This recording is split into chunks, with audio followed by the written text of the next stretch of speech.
ప్రియులారా, దేవుని పిలుపునకు తగినట్లుగా నడుచుట అనే అంశాన్ని ఈరోజు మనం మొదటి భాగంగా, పరిచయ భాగంగా కొన్ని విషయాలు నేర్చుకుందాం, మేలు పొందుదాం. ప్రియులారా, దేవుని పిలుపునకు తగినట్లుగా బ్రతుకుట లేదా నడుచుట. దేవుడు ఎవరిని పిలుస్తున్నాడు, ఎలా పిలుస్తాడు, ఎందుకు పిలుస్తాడు అనే ప్రశ్నలకు మనం ఈ పాఠంలో చక్కటి పరిష్కారం తీసుకోవడానికి ప్రయత్నం చేద్దాం. దయచేసి ఇది కాళ్ళతో నడిచే నడక కాదు, ప్రవర్తనతో నడిచే నడక. దేవుని పిలుపునకు తగినట్లుగా నడుచుతానంటే కాళ్ళతో నడిచే నడక కాదు, ప్రవర్తనతో నడిచే నడక. ఉదాహరణకు నోవాహు దేవునితో నడిచెను అనేది మనం చూస్తాం బైబిల్లో. ఆ కోవకు సంబంధించినటువంటి సమాచారం ప్రియులారా. దేవుడు ఎవరిని పిలుస్తున్నాడు అని అంటే లోకంలో ఉన్న వారిని పిలుస్తున్నాడు. లోకంలో లోక సంబంధమైన మనుషులు, అన్యజనులు, నామకార్థపు క్రైస్తవులు చాలా ప్రమాదంలో ఉన్నారండి. పిలుపు విషయానికి వచ్చేసరికి చాలా మంది కొంత అమాయకంగా మాట్లాడటం మనం చూస్తున్నాం ప్రియులారా. అంటే ఈ సేవ పరిచర్య చేసే వారు మరలా సేవ పరిచర్య చేస్తున్న వారిని ఒక విచిత్రమైన ప్రశ్న వేస్తూ ఉంటారు. మీకు దేవుని పిలుపు ఉందండి అంటారు. క్రైస్తవులే మరొక క్రైస్తవుని, అది నామకార్థపు క్రైస్తవులు కావచ్చు, ఏమండి డూప్లికేట్ క్రైస్తవులు కావచ్చు. మీకు పిలుపు ఉందా బ్రదర్ అంటారు. కొంతమంది ఇంకా నాకు పిలుపు రాలేదండి, అందువల్ల నేను ఇంకా దేవుని పని చేయట్లేదు, దేవుడు పిలుస్తాడని చూస్తున్నాము అంటారు. పిల్లరా, ప్రత్యేకంగా దేవుడు కొంతమందిని పిలుచుకొని వాడుకుంటాడు అనే ఒక అభిప్రాయం నామకార్థపు క్రైస్తవ సమాజంలో ఉన్నది. మీకు కూడా బాగా తెలుసు ఈ విషయాలు అనుకుంటున్నాను నేను. పిలుపు అనేది ఒక ప్రత్యేకంగా ఉంటది సేవకి అని మాట్లాడుకోవటం మనం సహజంగా వింటున్నాం, చూస్తున్నాం. వాస్తవానికి దేవుడు పిలుస్తున్నాడు అనేది వాస్తవం ప్రియులారా. ఎలా పిలుస్తున్నాడు, ఎందుకు పిలుస్తున్నాడు, ఎవరిని పిలుస్తున్నాడు? లోకములో లోక సంబంధంగా బ్రతుకుతున్నటువంటి వారిని, నామకార్థపు క్రైస్తవ జీవితమును అనుభవిస్తున్న వారిని పిలుస్తున్నాడు. క్రైస్తవేతరులందరినీ పిలుస్తున్నాడు దేవుడు. ఎందుకంటే లోకములో ప్రమాదం ఉంది, లోకములో పాపం ఉంది. పాపము వలన వచ్చు జీతము మరణము అంటాడు. అది రెండవ మరణం. మొట్టమొదటి మరణం ఆత్మ సంబంధమైన స్థితిలో మరణించుట. ఆత్మీయంగా చనిపోయి ఉన్నారు, దేవుడు ఎవరో ఎరగని వారు, లోకంలో ఉన్నటువంటి అన్యజనులు, దేవుని మీద పూర్తి అవగాహన లేని ప్రతి ఒక్కరూ కూడా అపరాధముల చేత, పాపముల చేత చనిపోయి ఉన్నారు. లోకము చీకటిలో ఉంది, లోకము సాతాను యొక్క అధికారములో ఉంది. వారు చీకటిలో నుండి వెలుగులోనికి, సాతాని అధికారము నుండి దేవుని వైపునకు తిరిగి అంటాడు అపోస్తల కార్యాలు 26:18. అయితే మీరు చీకటిలో నుండి ఆశ్చర్యకరమైన తన వెలుగులోనికి మిమ్మల్ని పిలిచిన వాని యొక్క గుణాతిశయములను ప్రచురము చేయ నిమిత్తము అంటాడు పేతురు గారు రాసిన పత్రికలో. అలాగే కొలస్సీ పత్రిక 1:13 ఆయన మనలను అంధకార సంబంధమైన అధికారము నుండి, అంటే సాతాను యొక్క అధికారములో నుండి విడిపించి తన కుమారుని యొక్క రాజ్య నివాసులుగా చేశాడు అంటాడు పౌలు గారు కొలస్సీ పత్రికలో. ప్రియ సహోదరి సహోదరులారా, లోకము దేవునికి వ్యతిరేకంగా ఉంది. లోకములో ఒక మర్యాద ఉంది. ఆ మర్యాద ఏంటంటే, లోకమునకు ఉన్న మర్యాద ఏంటంటే ప్రియులారా, దేవునిని ఎరగకుండా బ్రతికేయటం, ఆచారములలో బ్రతకటం, చీకటి సంబంధులు అన్నాడు వారిని. మొదటి యోహాను పత్రిక 2వ అధ్యాయము 15-16 వచనం చదువుదాం ఒకసారి, చూడండి. యోహాను గారు రాసిన 2వ పత్రిక,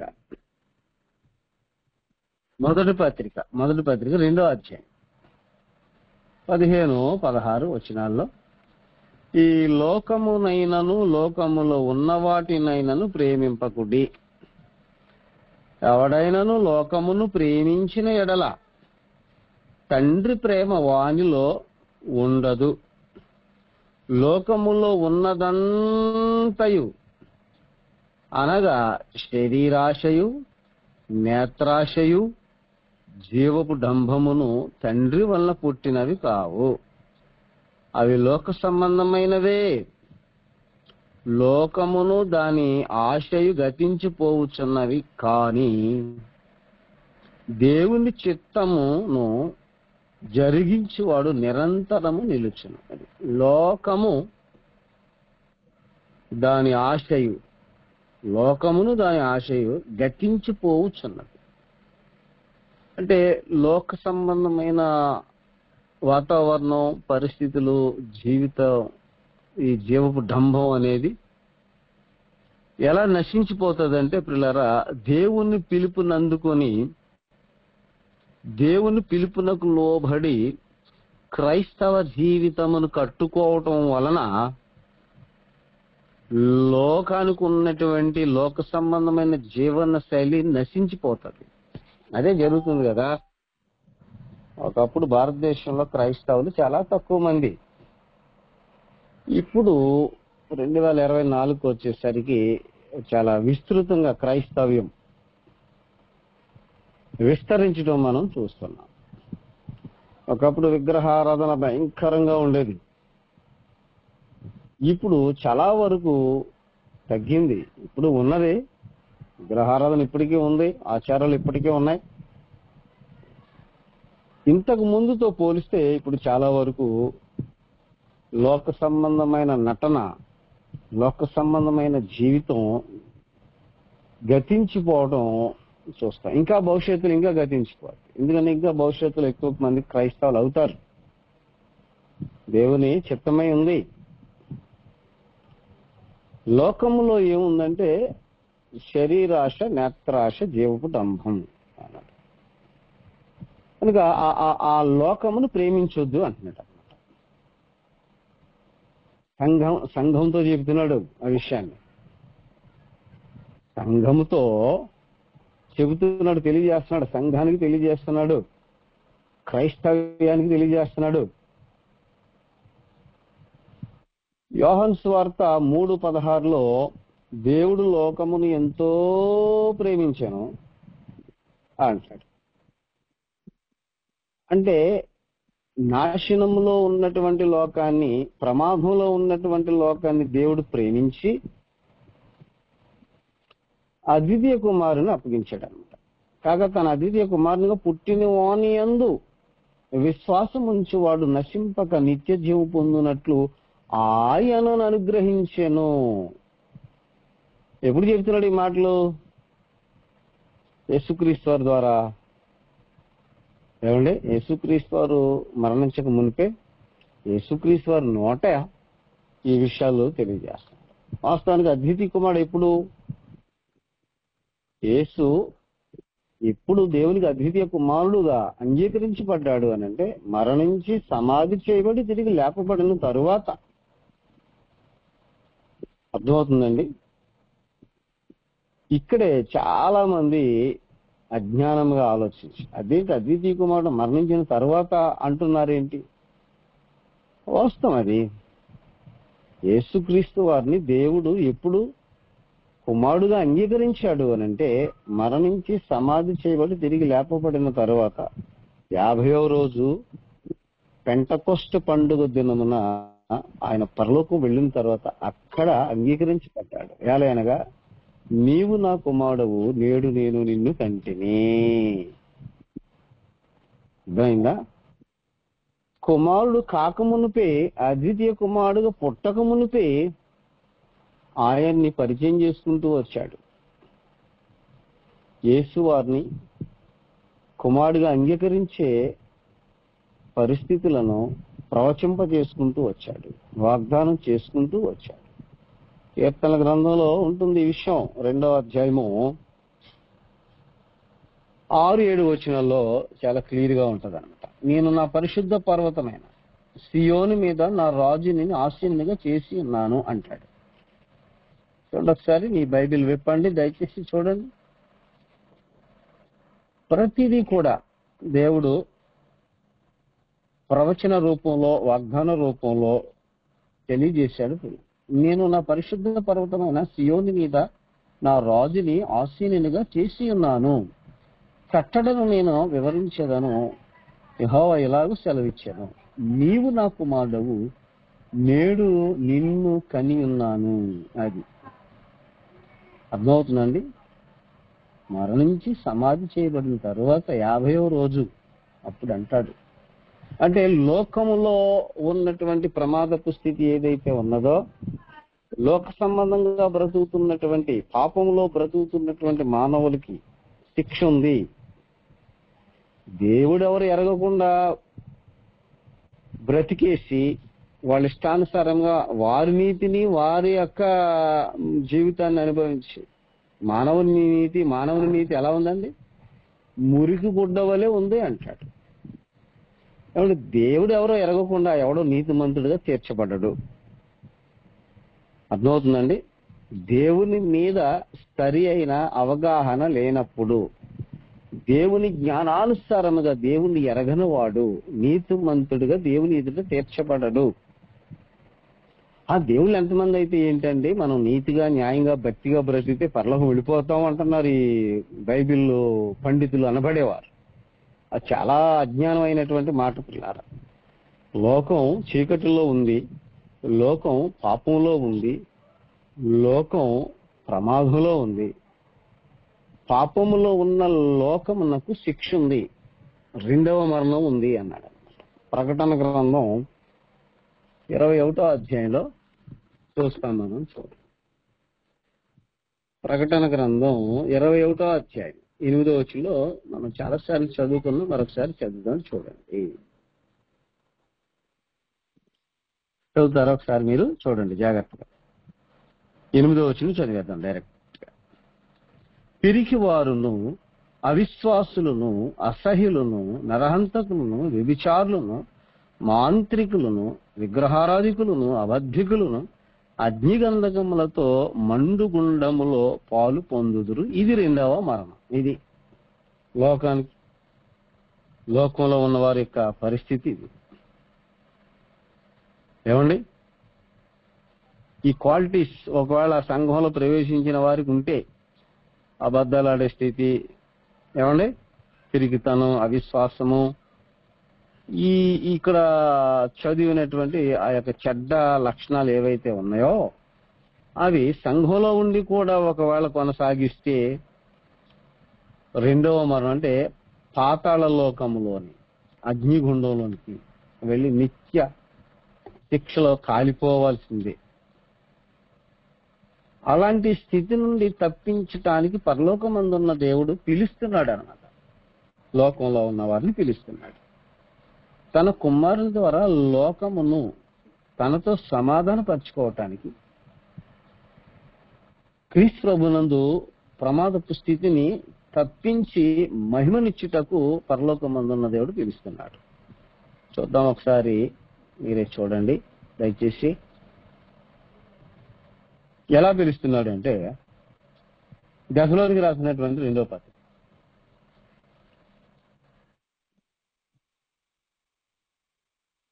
2వ తెస్సలోనిక పత్రికలో 2వ అధ్యాయం 14వ వచనం చదువుదామండి. మీరు ఇలాగూ రక్షింపబడి మన ప్రభువైన యేసుక్రీస్తు యొక్క మహిమను పొందవలెనని ఆయన మా సువార్త వల్ల మిమ్మును పిలిచెను. అదిగండి, సంఘము పిలువబడిన వారు. సంఘం అంటే పిలువబడిన వారు. క్రైస్తవులు ఎవరంటే పిలువబడిన వారు. ఎలా పిలుస్తాడు అంటే సువార్త ద్వారా పిలుస్తాడు. అందుకే సువార్త అనే దాన్ని పరలోకమందున్న దేవుడు క్రీస్తు ప్రభు ద్వారా మీరు సర్వ సృష్టికి వెళ్ళి సువార్త ప్రకటించండి అని చక్క దేవుడు ప్రభు ద్వారా తెలియజేశారు కదా. మార్క్స్ వార్తలో చూస్తాం మనం. చూడండి, మార్క్స్ వార్త 16వ అధ్యాయం. దీన్ని ఒకసారి మీ గ్రంథాలు విప్పండి. మార్క్స్ వార్త 16వ అధ్యాయం 15-16. మీరు సర్వలోకమునకు వెళ్ళి సర్వ సృష్టికి సువార్తను ప్రకటించుడి. నమ్మి బాప్తిజం పొందిన వాడు రక్షింపబడును, అంటే ప్రమాదపు స్థితిలో నుండి బయటకు వస్తాడు. నమ్మని వానికి శిక్ష విధింపబడును. అర్థమవుతుందండి. సువార్త నమ్మి యేసు దేవుని కుమారుడని విశ్వసించాలి. సువార్తలో పిల్లరా యేసుక్రీస్తు వారి యొక్క మరణము, సమాధి, పునరుద్ధానం ఉన్నారు.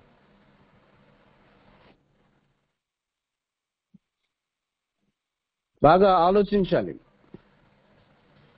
బాగా వినాలి. దేవుని పిలుపునకు తగినట్లుగా నడుచుట. దేవుడు పిలుస్తున్నాడు, సువార్త ద్వారా పిలుస్తున్నాడు. అందుకే సువార్త సంఘం ప్రకటించాలని బాధ్యత అప్పగించాడు. అన్యజనులకి సువార్త ప్రకటించాలి. ఎవరు ప్రకటించాలి? ఒక కుటుంబం ప్రకటిస్తే అంగీకరించబడదు, ఏదో ఒక వ్యక్తి ప్రకటిస్తే అంగీకరించబడదు. మరి ఎవరు ప్రకటించాలి?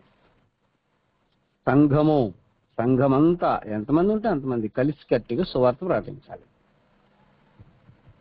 అది ఏదో ఒక మత శాఖ ప్రకటిస్తే అది సంకల్పాన్ని అనుసరించినటువంటి క్రమం కాదు.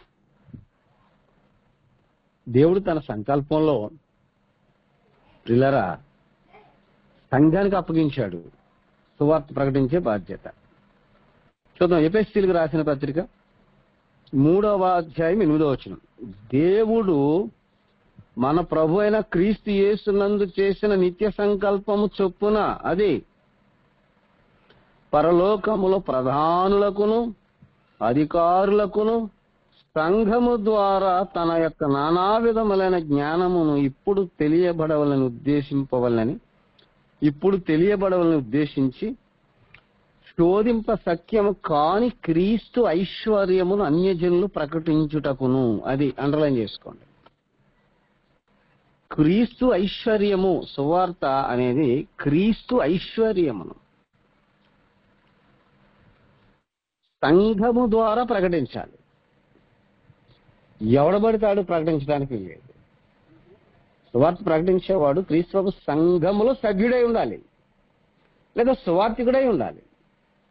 సంఘమంతా కలిసి సువార్త ప్రకటించాలి. అన్యజనులలో క్రీస్తు ఐశ్వర్యం అంటే అన్యజనులకు ఉన్నటువంటి ప్రమాదం ఏంటి చెప్పాలి. దేవుడు ఎవరో తెలియనప్పుడు తెలియకుండా బ్రతికేస్తే మరణించిన తర్వాత భయంకరమైనటువంటి నరకపు శిక్ష ఉన్నదని తెలియచేయాలి. ఎందుకు నరకం లేసి కాలుస్తాడు? మరి నీకు బ్రతుకునిచ్చింది ఎవరు? నీకు జన్మనిచ్చింది ఎవరు? నిన్ను పెంచి పోషిస్తుంది ఎవరు? నీకు ఆహార పదార్థాలు ఇచ్చింది ఎవరు? ఇస్తుంది ఎవరు? నిన్ను కాపాడుతుంది ఎవరు? ఈ దేహాన్ని ఇచ్చింది ఎవరు? దేవుడు కదా. మరి పుట్టించిన దేవుడిని ఎరగకుండా మన ఇష్టానుసారంగా మనం బ్రతికేస్తే ఏమండి దేవుడు ఊరుకుంటాడా? మీరే ఒక విషయం జ్ఞానంగా ఆలోచించండి. ఏంటంటే మీరు ఒక కోడినో లేదా ఒక ఆవునో పెంచుకున్నారు, ఒక గేదెనో పెంచుకుంటున్నారు. దానికి చక్కగా సమయానికి కావలసినటువంటి అన్ని విత్తనాలు, గింజలో లేదా గడ్డో ఏదో వేసి పెంచుతున్నారు. సమయానికి ఆహారం పెడుతున్నారు, గింజలు వేస్తున్నారు, నీరు పెడుతున్నారు, దాన్ని చక్కగా పోషించి సంరక్షిస్తున్నారు. ఆ కోడి మీకు గుడ్లు మీ ఇంట్లో పెట్టాలి. అలా కాకుండా పక్కింట్లోనో ఇంకో చోట పెట్టి వస్తుంది అనుకోండి, ఏం చేస్తారు దాన్ని? ఆలోచించండి. అలాగే ఎన్ని సంవత్సరాలు పెంచినా మీ గేదె కానీ మీ ఆవు కానీ మీకు పాలు ఇవ్వట్లేదు అనుకోండి, ఏం చేస్తారు? దాన్ని కట్టుకోడికి అమ్మేసి అవతల పడేస్తారు. అంతేనా? అలాగే ప్రియులారా, దేవుడు పుట్టించి పెంచి పోషిస్తున్నప్పుడు, ఆయనకు ఉపయోగపడినప్పుడు, ఆయన ఎరగనప్పుడు ఏం చేస్తాడు? ఎంత ఆయుష్కాలం ఇస్తున్నాడండి? ఆలోచించండి. ఇలా చెప్పాలి అన్ని జనులకి. ఎన్ని సంవత్సరాలు ఆయుష్కాలం ఇస్తున్నాడు? దొరబాబుల్లాగా దొరసాన్లాగా బ్రతికేస్తున్నాం అంతే. భూమి మీద బ్రతకాలి, అన్ని అనుభవించాలి, అంటే క్రమంగా పద్ధతిగా అన్ని తినాలి. కానీ దేవుడు ఎవరో తెలుసుకుని తినాలి. దేవుడు ఎవరో తెలుసుకొని ఆయన నీ నుండి నా నుండి ఏమి ఇష్టపడుతున్నాడో ఎరిగి భూమి మీద బ్రతికితే ఏ ప్రమాదం ఉండదు. దేవుడిని ఎరిగిన వాడు ఆయన ఏర్పాటును ఎరుగుతాడు. దేవుడు ఎరిగిన వాడు ఆయన పంపిన యేసుక్రీస్తుని ఎరుగుతాడు. ఏ శరీరాన్ని ధరించుకుని మనుషులు పాపం చేసి దేవునికి దూరం అయిపోతున్నారు. ఏమంటే పాప మరణ నియమాన్ని పెట్టిన దేవుడు, పాప మరణ నియమాలు పెట్టిన దేవుడు. పాపం చేస్తే చస్తావు అన్నాడంతే. దేవుడిని ఎరగపోవటం పాపం. ఆత్మీయంగా చనిపోయి ఉన్నారు చాలా మంది. ఆ చనిపోయిన వారిని బ్రతికించే కార్యక్రమం పరలోకమందున్న దేవుడు చేపట్టాడు. అది ఒకసారి చూడండి, రోమాపత్రిక 8వ అధ్యాయంలో చూస్తాం. రోమిలికి రాసిన పత్రిక 8వ అధ్యాయము 1వ వచనం చదువుతాం. కాబట్టి ఇప్పుడు క్రీస్తు యేసునందున్న వారికి ఏ శిక్షా విధియు లేదు. క్రీస్తు యేసునందు జీవమునిచ్చు ఆత్మ యొక్క నియమము, అది జీవమునిచ్చు ఆత్మ యొక్క నియమమును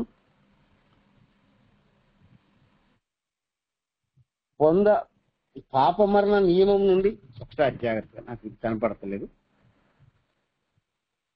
క్రీస్తు యేసునందు జీవమునిచ్చు ఆత్మ యొక్క నియమము పాప మరణముల నియమము నుండి నన్ను విడిపించెను. పాప మరణ నియమము ఎక్కడ పెట్టాడు? ఏదెం తోటలో 2వ అధ్యాయంలో పెట్టాడు, ఆదికాండం కదా. మరలా అదే దేవుడు, ఏమండి, ఒక్కడే దేవుడు, అద్వితీయ దేవుడు అయినటువంటి సృష్టికర్త ఏ నియమం పెట్టాడు? ఆత్మ యొక్క, క్రీస్తు యేసునందు జీవమునిచ్చు ఆత్మ యొక్క నియమము పాప మరణముల నియమము నుండి నన్ను విడిపించెను అంటాడు. పాప మరణముల అంటే పాపం చేసినోడు చస్తాడు కదా, చచ్చినోడు బ్రతకొచ్చు అనే నియమాన్ని కూడా తీసుకొచ్చి పెట్టాడు పరలోకమందున్న దేవుడు. అర్థమవుతున్నాయి కదా? జాగ్రత్తగా ఆలోచించాలి, బాగా వినాలి. లోక సంబంధమైన మనుషులకు చాలా ప్రమాదం ఉంది.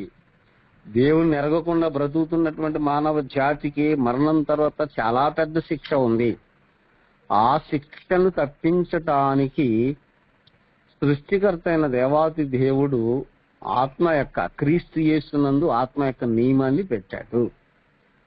ఆ ప్రమాదపు స్థితి నుండి తప్పించడానికి సువార్తను ఏర్పాటు చేశాడు. అది సంఘము ప్రకటించాలి. సువార్త క్రీస్తు ఐశ్వర్యము అన్నాడు ప్రియులారా. క్రీస్తు ఐశ్వర్యమును అన్యజనులలో ప్రకటించాలి. ఎవరు ప్రకటించాలి? సంఘం ప్రకటించాలి. అర్థమవుతున్నాయి కదా? జాగ్రత్తగా ఆలోచించాలి, బాగా వినాలి, మంచిగా ఆలోచిస్తే ప్రతి విషయం కూడా. ఇప్పుడు దేవుడు ఎవరో నాకు తెలియదండి అని అనటానికి ఏ అవకాశం లేదండి. దేవుడు ఎవరో నాకు తెలియదు అనటానికి ఏ మనిషికి కూడా అవకాశం లేదు. ఎందుకో తెలుసా? ఒకసారి చూద్దాం. దేవుణ్ణి తెలుసుకోవటానికి కావలసినటువంటి అద్భుతమైనటువంటి సమాచారం సృష్టిలో ఉంది. దేవుణ్ణి తెలుసుకోవటానికి కావలసినటువంటి సమాచారం, అద్భుతమైన సమాచారం సృష్టిలో ఉంది. ఒకసారి రోమిలికి రాసిన పత్రిక చదువుదాం చూడండి.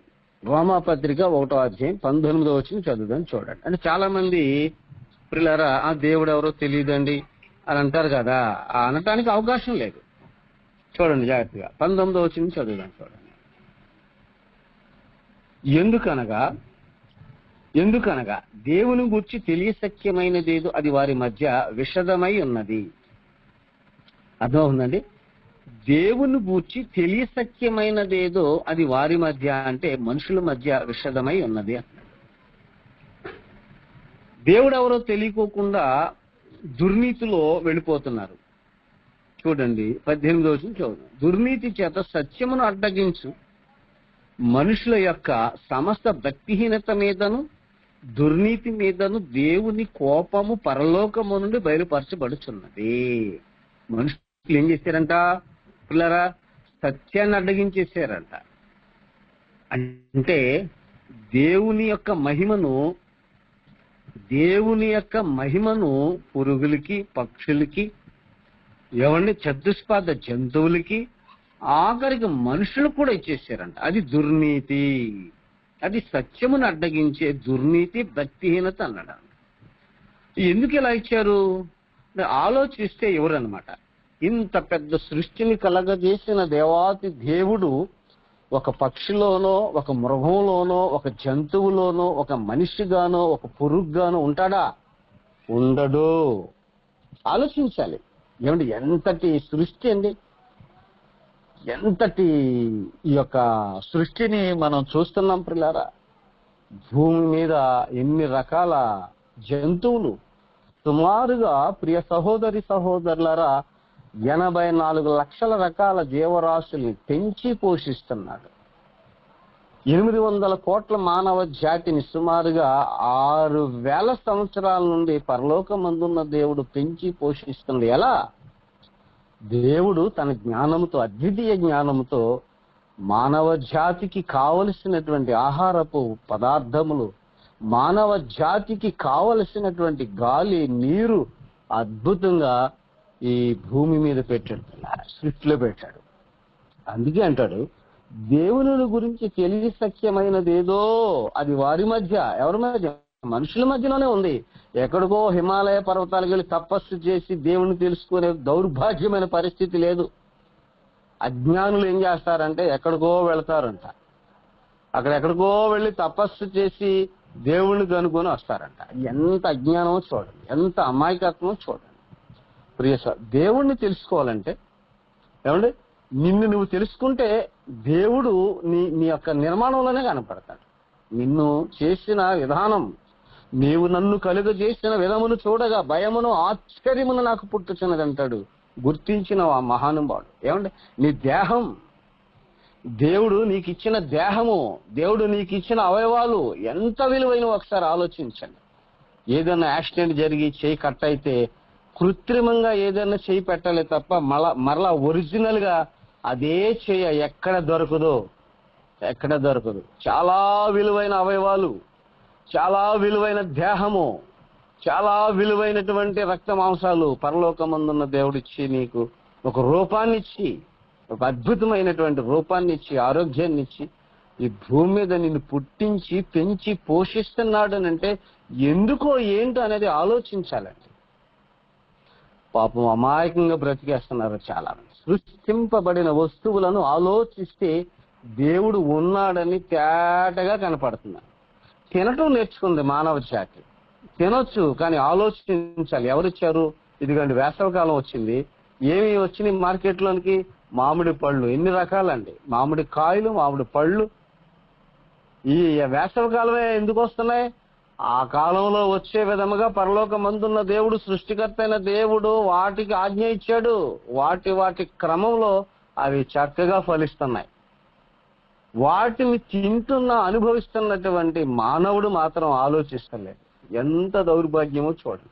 ఏదో వెళ్ళిపోతుంది, కుటుంబ వ్యవస్థలో పడి, ఏదో ఉద్యోగంలో పడి, పనిలో పడి, లోక సంబంధమైన ఆలోచనలతో అలా జీవితాన్ని గడిపేసుకొని టాక్మని చనిపోయి నరకానికి జారిపోతున్నటువంటి మనుషుల్ని మేలుకొల్పాలంటున్నారు. యెషయా గ్రంథంలో అంటాడు కదా, చూడండి ఒకసారి 5వ అధ్యాయము, యెషయా గ్రంథము 5వ అధ్యాయము 13వ వచనం చదువుదామండి. 13వ వచనం.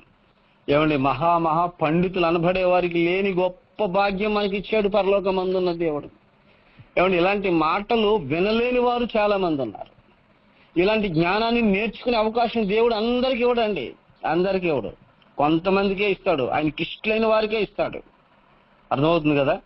చూడండి 13వ వచనం, 5వ అధ్యాయం 13వ వచనం ప్రియులారా, 5వ అధ్యాయం 13వ వచనం, యెషయా గ్రంథం 5:13. కావునన్న ప్రజలు జ్ఞానము లేకయే చెరపట్టబడిపోవచ్చున్నారు, వారిలో ఘనులైన వారు నిరాహారులుగానున్నారు, సామాన్యులు దప్పి చేత జ్వరపీడితులగుదురు. అందుచేత పాతాళము గొప్ప ఆశ పెట్టుకొని అపరిమితముగా తన నోరు తెరుచుచున్నది. వారిలో ఘనులను సామాన్యులను, ఘోష చేయువారును హర్షించువారును పడిపోవుదురు. పాతాళ లోకంలో చూడండి కట్టుకొని పడిపోతారు. ఏ కారణం ఏంటి? జ్ఞానం లేక. ఏ జ్ఞానం లేదు? దైవ జ్ఞానం లేదు, దేవుని జ్ఞానం లేదు, ఆత్మ సంబంధమైన జ్ఞానం లేదు. మరి లోక సంబంధమైన జ్ఞానం ఉందా? ఉంది, టన్నులు టన్నులుగా ఉంది.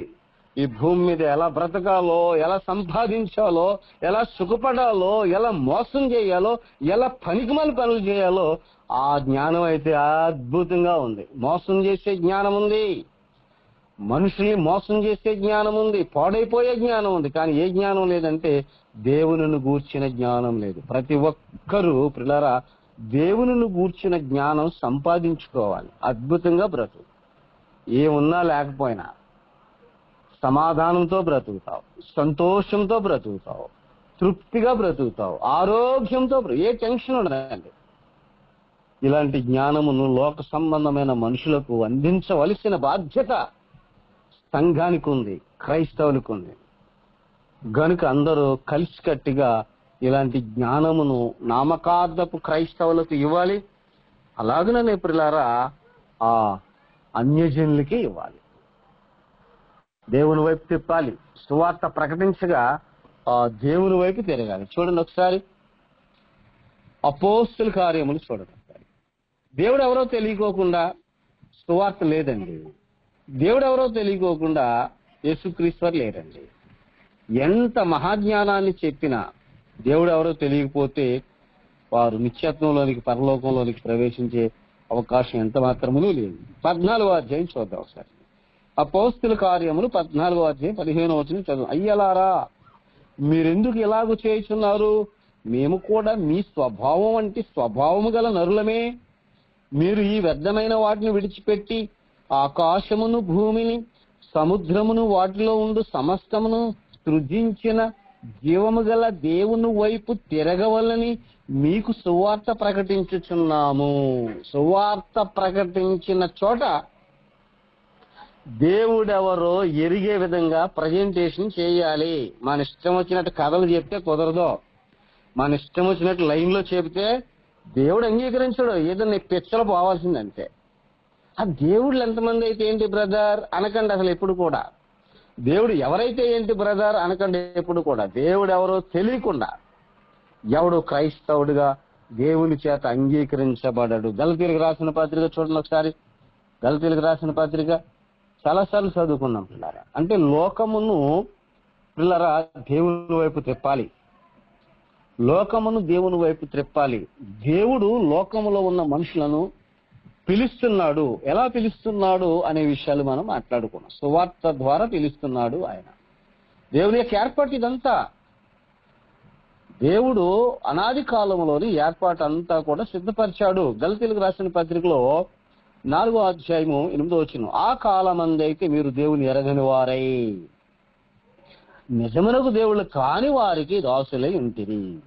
కానీ ఇప్పుడు మీరు దేవుని ఎరిగిన వారును మరి విశేషముగా దేవుని చేత ఎరగబడిన వారునై ఉన్నారు అన్నారు. ఇప్పుడు అంటే క్రైస్తవ జీవితమును కట్టుకున్న తరువాత సువార్త విని విశ్వసించి మారు మనసు పొంది బాప్తిజం తీసుకున్న తర్వాత సువార్తకు లోబడిన తర్వాత దేవుడు ఎవరో నీకు అర్థమవుద్ది. అలాగే దేవుడు అప్పుడు నిన్ను ఎరుగుతాడు. నువ్వు దేవుడిని ఎరిగితే నిన్ను దేవుడు ఎరుగుతాడు. దేవుడు నిన్ను ఎరిగితే నీకు వచ్చే లాభం ఉందా? అద్భుతమైన లాభం ఉంది. నీ యొక్క శరీరానికి, నీ దేహమునకు ఎలాంటి బలాన్ని ఇవ్వాలో, ఎలాంటి శక్తిని ఇవ్వాలో, ఎలాంటి ఆరోగ్యమని ఇవ్వాలో, ఎలాంటి ఆర్థిక పరిస్థితులు ఇవ్వాలో, ఎలాంటి ఆత్మ సంబంధమైన క్షేమాభివృద్ధిని ఇవ్వాలో అప్పుడు నీకు ఇస్తాడు. నీకు దేవుడు ఎవరో తెలియకుండా పిచ్చ పిచ్చ వేషాలు వేస్తే ఎందుకు పట్టించుకుంటాడు నిన్ను? అర్థమవుతుందా? నీ తండ్రి ఎవరో నీకు తెలియాలి కదా. నిన్ను సృష్టించిన దేవుడు ఎవరో నీకు తెలిసినప్పుడు, నీవు ఆయన ఎరిగినప్పుడు, ఆయన నిన్ను ఎరిగినప్పుడు, అప్పుడు నీకు కావలసిన సమస్తమును పరలోకమందున్న దేవుడు ఇచ్చి నీకు కంటికి రెప్పల కాపాడుకుంటాడు.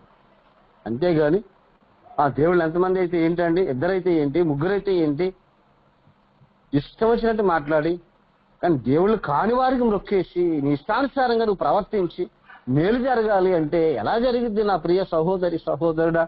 దయచేసి ఆలోచించండి. ఆత్మ సంబంధమైన జ్ఞానం, ఈ సృష్టికర్తను, ఈ సృష్టిని కలుగజేసిన దేవాది దేవుణ్ణి ఎరిగే జ్ఞానం పరలోకమందున్న దేవుడు మనకు అనుగ్రహిస్తున్నాడు. పిల్లారా, లోకం చాలా ప్రమాదంలో ఉంది. లోకము చీకటిలో ఉంది. లోకము ప్రమాదంలో ఉంది. రెండవ మరణానికి పిల్లల సిద్ధపడిపోయింది. అలాంటి ప్రమాదకరమైన స్థితిలో నుండి తప్పించేదే సువార్త. సువార్తలో పరలోకమందున్న దేవుడు అనేక సమస్యలకు పరిష్కారం పెట్టాడు. సువార్తలో 3 లోకముల సమస్యలకు పరిష్కారం పెట్టాడు పరలోకమందున్న దేవుడు. ఈ సువార్త అంటే అదేదో వాళ్ళకి ఒక సంబంధించిందని, వీళ్ళకి సంబంధించిందని వాళ్ళ ఇష్టానుసారంగా మాట్లాడుకుంటారు. వెర్రి లోక సంబంధమైన జ్ఞానం ఉన్నవారు సిలువను గూర్చిన వార్త నశించుచున్న వారికి వెర్రితనము గాని అంటాడు. అలా ఉంటారు. వారికి కూడా చెప్పాలి సాక్ష్యం. దుర్మార్గులు కూడా చెప్పాలి. మనం ఏమండి, దుర్మార్గులు కూడా తన దుర్మార్గతను విడిచిపెట్టి సృష్టిని కలగజేసిన దేవుని వైపు తిరగాలని, పుట్టించి పెంచి పోషిస్తున్న దేవుని వైపు తిరగాలని చెప్పవలసిన బాధ్యత ఉంది. లేకపోతే మనల్ని ఎక్కడుతాడు పరలోకమందున్న దేవుడు? తెలుసు కదా మీకు. ఒకసారి చూస్తామా? యెహెజ్కేలు గ్రంథంలో చూస్తాను, చూడండి. యెహెజ్కేలు గ్రంథం తీయండి ఒకసారి. దుర్మార్గుడు కూడా చెప్పాలి అనేది 3వ అధ్యాయం. పిల్లరా చూడండి ఒకసారి. యెహెజ్కేలు గ్రంథం 3వ అధ్యాయం దయచేసి చూడండి. 18, 19, 20 వచనాలు చదువు. అవశ్యముగా నీవు మరణమవుదు అని నేను దుర్మార్గుని గూర్చి ఆజ్ఞేయుగా నీవు అతన్ని హెచ్చరిక చేయకయు, అతడు జీవించినట్లు తన దుర్మార్గతను విడిచిపెట్టవల్లని వాడిని హెచ్చరిక చేయకయు ఉండిన ఎడల ఆ దుర్మార్గుడు తాను చేసిన దోషమును బట్టి మరణమవును గాని అతని రక్తమునకు నిన్ను ఉత్తరవాదిగా ఎంచుదును. అయితే నీవు దుర్మార్గుని హెచ్చరిక చేయగా అతడు తన దుర్మార్గత నుండి, దుష్క్రియల నుండి మరలని ఎడల అతడు తన దోషమును బట్టి మరణమవును గాని నీ ఆత్మను తప్పించుకుందు.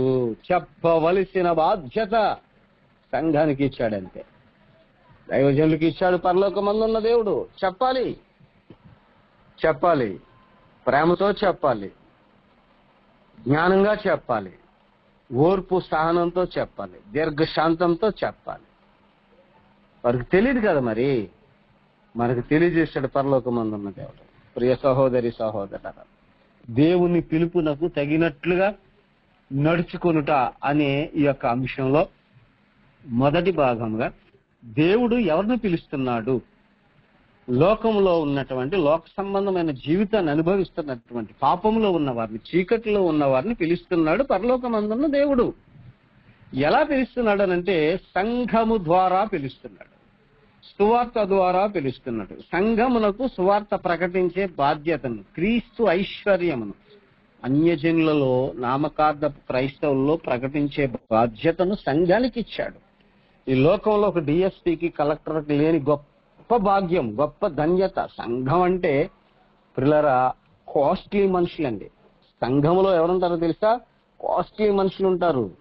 అంటే క్రీస్తు యొక్క ప్రాణముతో కొనబడిన వారు ఉంటారు. డబ్బుతో కొనబడిన వారు కాదు, పొలముతో కొనబడిన వారు కాదు, బంగారముతోను వెండితోను కొనబడిన వారు కాదు, అమూల్యమైన రక్తముతో కొనబడినటువంటి కాస్ట్లీ మనుషులండి సంఘము. క్రైస్తవులు అంటే ఏదో అల్లాటప్పగా అనుకుంటున్నారు చాలా మంది. పిల్లరా, క్రైస్తవులు ఖరీదైన మనుషులు. దేవుని దృష్టిలో సుని, లోకం దృష్టిలో కాదు. లోకం దృష్టిలో నీచులుగా ఎంచవచ్చు, అది అఫ్కోర్స్ అది వేరు. లోకమే భ్రష్టత్వంలో ఉంది. ఒక భ్రష్టుడు, ఒక పాపి నిన్ను గొప్పవాడు అంటే ఏంటి, అనకపోతే ఏంటి? ఒక దుర్మార్గుడు, ఒక పాపిష్టోడు నిన్ను చాలా గొప్పవాడు అన్నా నీకు ఒరిగేదేమీ లేదు, తరిగేదేమి.